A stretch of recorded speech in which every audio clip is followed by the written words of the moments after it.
대표성과 연합의 원리, 대표성과 연합의 원리라는 제목으로 말씀 전하겠습니다.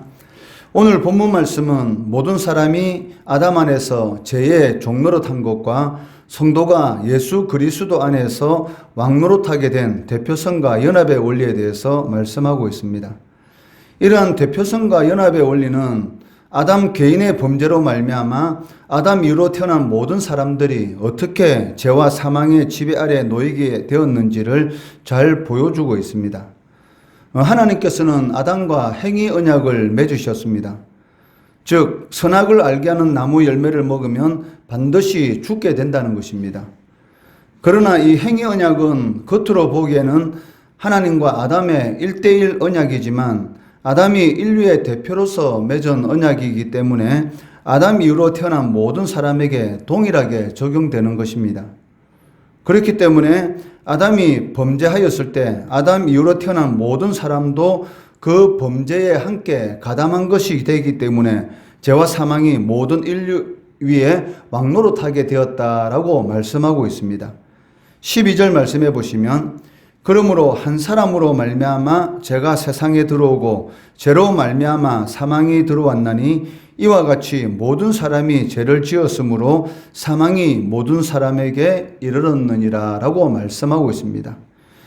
여기서 말하는 이 사망은 첫 번째는 이 하나님과 인간과의 관계가 깨어진 그런 의미를 가지고 있고, 두 번째는 육신적인 사망, 그리고 세 번째는 영원한 그 지옥 형벌을 의미하고 있습니다.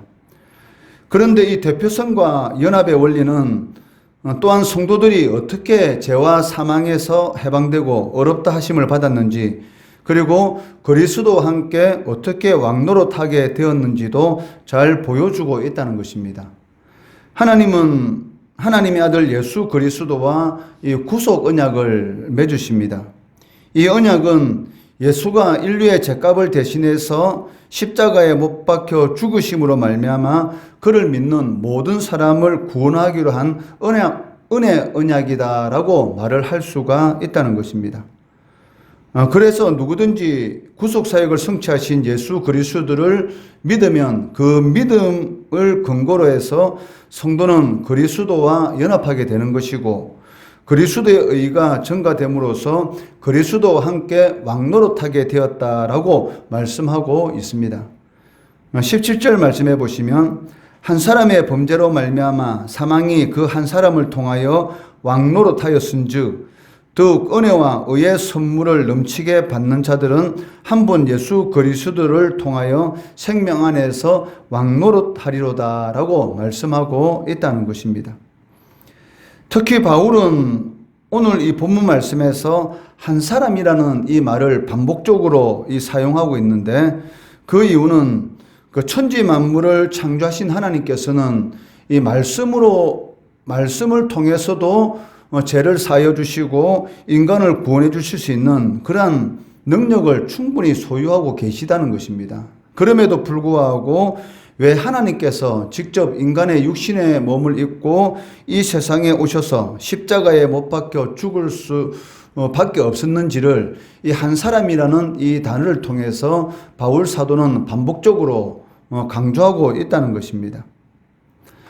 이 세상의 죄의 기원은 바로 사람으로부터 이 세상에 죄가 들어오게 되었습니다.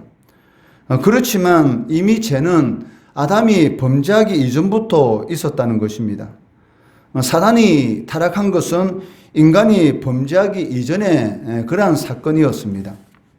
하지만 천사 세계가 아닌 이 세상에 죄가 들어오게 된 것은 전적으로 인간의 범죄의 결과라는 것입니다. 그렇기 때문에 이 죄를 지은 존재가 사람이기 때문에 이 대속의 원리에 따라서 사람이 직접 죄의 값을 치러야 했기 때문에 하나님께서 인간의 육신의 몸을 입고 이 세상에 오실 수밖에 없었고, 그리고 십자가에서 죄의 값을 치루어야 했던 것입니다. 18절 말씀해 보시면 그런즉 한 범죄로 많은 사람이 정죄에 이른 것 같이 한 의로운 행위로 말미암아 많은 사람이 어렵다 하심을 받아 생명에 이르렀느니라 라고 말씀하고 있다는 것이죠.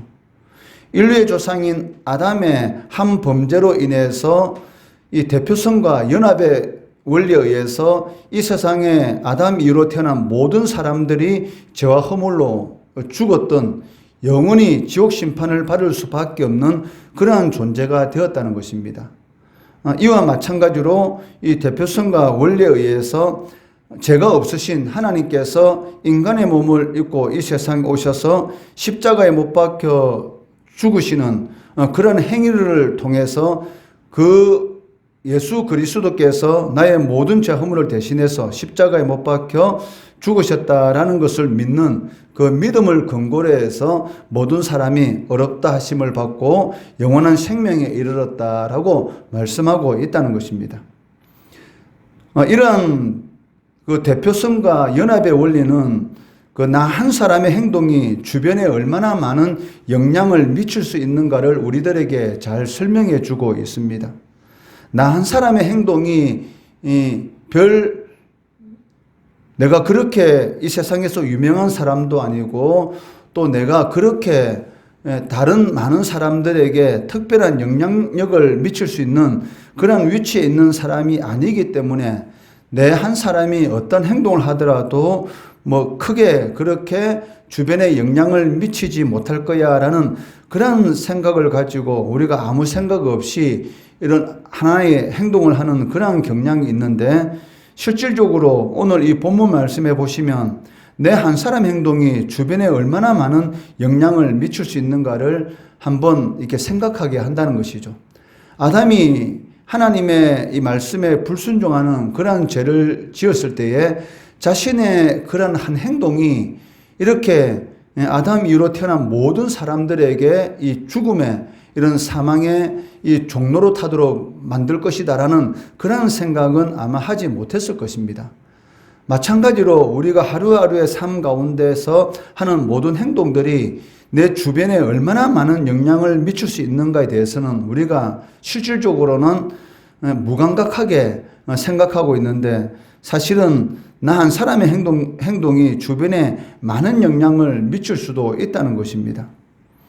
나 한 사람의 신앙생활로 인해서 가족을 비롯해서 주변의 많은 사람들의 운명이 달라질 수 있다라는 것 또한 우리가 유념할 필요가 있다는 것입니다.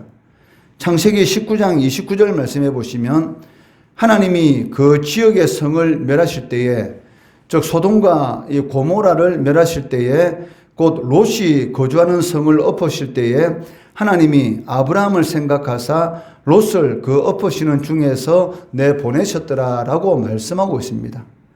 롯이 하나님 보시기에 어떤 어려운 그러한 삶을 살았기 때문이 아니라 아브라함을 생각하셔서, 즉 아브라함이 하나님 앞에 어떤 존재인가에 대한 그러한 그 모습을 생각하셔서 롯을 이 소돔과 고모라를 멸망시키는 그 상황 가운데서 구원해 주셨다라고 말씀하고 있다는 것이죠. 이것은 아브라함의 이런 행위들이 하나님 앞에 어렵다함을 여김을 받은 것이고, 그 아브라함의 생각해서 롯을 구원해 주시는 그러한 역사를 일으키는 것을 볼 수가 있습니다. 성도는 어떤 사람입니까? 바로 예수 그리스도께서 우리의 모든 죄의 값을 대신 치르심으로 인해서 우리가 사망의 종의 신분에서 이 생명 안에서 왕의 신분으로 옮겨진 그러한 존재라는 것입니다. 이 은혜는 너무나 큰 은혜입니다. 실질적으로 우리가 육신의 몸을 떠난 이 죽음에 이르게 되면 천국에서 영원한 그 영화의 삶을 누리게 될 것이다 라고 이렇게 말은 하고 있지만, 실질적으로 그 은혜가 얼마나 큰지는 사실 모르고 살아갈 때가 너무나 많다는 것이죠. 그렇지만 이 많은 이런 믿음의 이런 선진들이 하는 고백은 무엇입니까? 우리가 죽음에 이르렀을 때에 그 하나님과 하나가 되었다는 것, 즉 그리스도와 연합되었다는 것이 얼마나 큰 은혜인지 그 비밀을 깨닫게 될 것이다. 즉 신앙생활하면서 전혀 몰랐던 어마어마한 큰 은혜와 그 비밀을 깨닫게 될 것이다 라고 이렇게 고백하고 있습니다. 마찬가지로 우리가 이 사망의 노예 신분에서 생명 안에서 이 왕의 신분으로 바뀌었다는 이것이 얼마나 큰 은혜인지, 실질적으로 그 은혜 하나만으로도 우리가 이 세상을 살아갈 때에 오직 하나님 우선주의, 즉 하나님의 영광을 위한 그러한 삶을 살아가야 되는 그러한 이 목적이 된다는 것이죠. 나 한 사람이 어떠한 삶을 살아가느냐에 따라서 주변에 크나큰 많은 영향력을 미칠 수가 있고, 그러한 행위들이 우리가 알지 못하는 사이에 많은 영혼들을 구원할 수 있는 그러한 그리스도의 향기로서 바라는 그러한 역사가 나타날 수가 있다는 것입니다. 이것을 꼭 명심하시고 사망의 종의 신분에서 생명 안에서 왕의 신분으로 옮겨진 그러한 은혜에 합당한 이런 신앙의 삶을 살아가시고, 그를 통해서 하나님을 기쁘시게 하고 많은 사람들에게 좋은 영향력을 미칠 수 있는 그런 성도 되시기를 주의 이름으로 축원합니다.